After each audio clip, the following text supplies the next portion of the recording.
Ajaokuta was supposed to be Nigeria's industrial crown. A single, sprawling complex that would turn homegrown iron into finished steel, thereby making the country self-reliant for construction and manufacturing and anchor a northern industrial belt. Today it sits as a paradox, a mammoth, mostly complete industrial site that has produced almost no steel for civilian industry.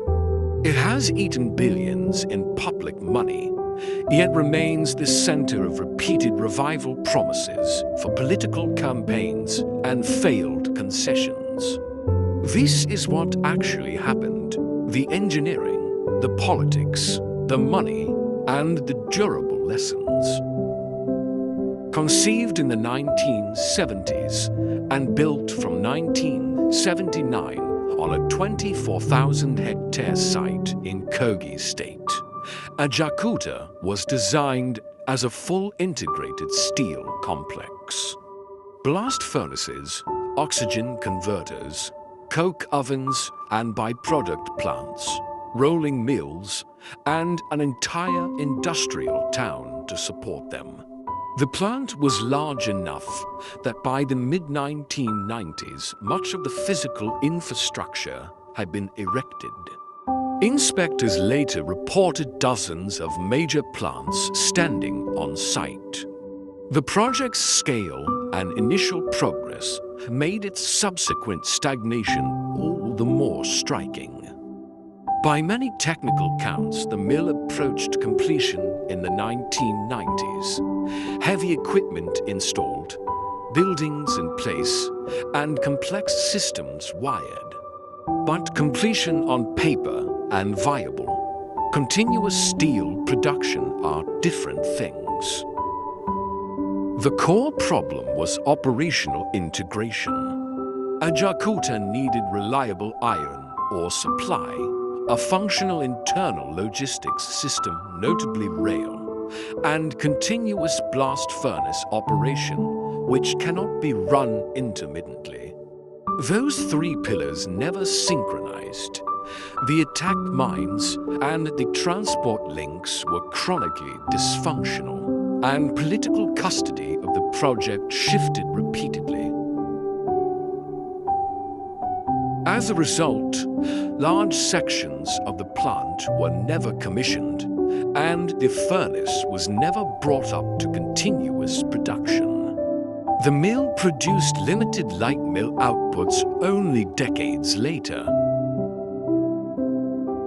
Over the years, the federal government tried private concessions to finish and operate Ajaokuta.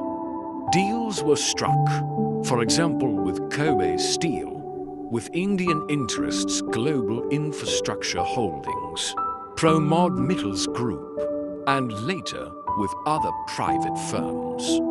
But these arrangements ended in accusations that concessionaires stripped assets, failed to deliver, or otherwise mismanaged the handover. That led to contract disputes and expensive settlements, including multi-$100 million payouts. The revolving door of agreements, legal fights, and reversals drained political will and public funds without producing the promised industrial revival.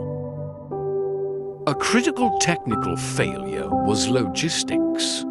Ajaokuta's success required the attack iron ore mines and the Ajaokuta standard gauge rail link to be reliable. For decades, neither functioned as needed. Test runs, rehabilitation contracts, and partial inaugurations have happened, including official openings of portions of the line in the late 2010s and 2020. But the railway and consistent ore throughput still lagged the mill's needs, meaning the blast furnaces could never be guaranteed a continuous feed. In short, the plant's mechanical heart could not be kept beating because its arteries were blocked. Estimates of public spending over the decades run into the billions of dollars. Thousands of workers and maintenance staff have kept some parts of the site alive as a ghost industrial town, and light mill facilities have produced limited products like iron rods only sporadically. Meanwhile, politicians and successive administrations continue to allocate modest recurrent budgets to keep the company administratively alive even as hopes of full production faded. Critics argue that repeated small infusions and goodwill visits have been placatory gestures that avoided a credible, single-minded path to either proper privatization or a realistic state-led revival. In the last few years, the conversation shifted from nostalgia to hard options. Large-scale rehabilitation, targeted privatization, concession, or strategic partnership with foreign steel groups. Nigerian ministries have engaged Chinese and other foreign steel firms with proposals to revive the complex, and the federal government has floated privatization or concessioning plans again as recently as 2025. These fresh rounds of talks have real potential. China's large steel corporations and engineering capacity offer the technical muscle the project needs. But they also revive the old risk. If any new deal lacks transparency, integrated logistics planning or plus rail, and a commitment to continuous operation, the cycle will restart. Ajaokuta is not merely an abandoned monument. If properly restored and integrated with a TAC and the national transport network, it could underpin a domestic steel supply chain, lower construction costs, and catalyze downstream industries. But that outcome is conditional. It requires 1. A legally and financially credible partner or a well-funded state program. 2. Synchronized operation of mines, rail and furnace.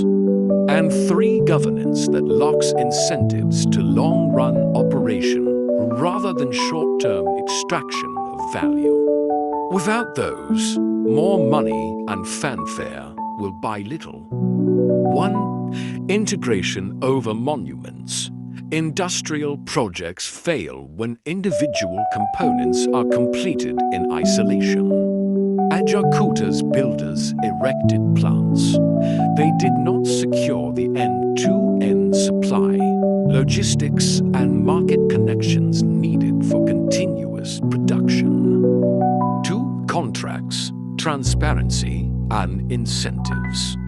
Concessions must be written so failure to operate, not just failure to pay, carries real consequences. Past deals often lacked mechanisms to guarantee performance. 3. Realistic phasing. Start small. Produce reliably. Scale up. The temptation to swing for a complete integrated complex in one go exposed the project to political cycles and shocks. For public accountability, billions in public funds and long decades demand clear public accounting. Repeated settlements and opaque deals have undermined legitimacy. Ajaokuta's story is 2 stories at once.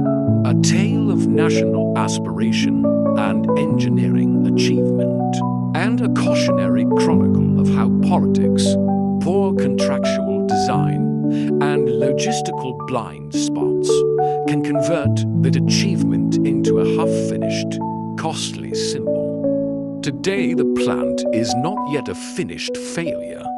It is a salvageable asset only if the next round of decisions focus on integration, enforceable contracts, and transparent funding. Otherwise, the untold story will keep repeating grand plans, limited steel, and another generation left to inherit the bill.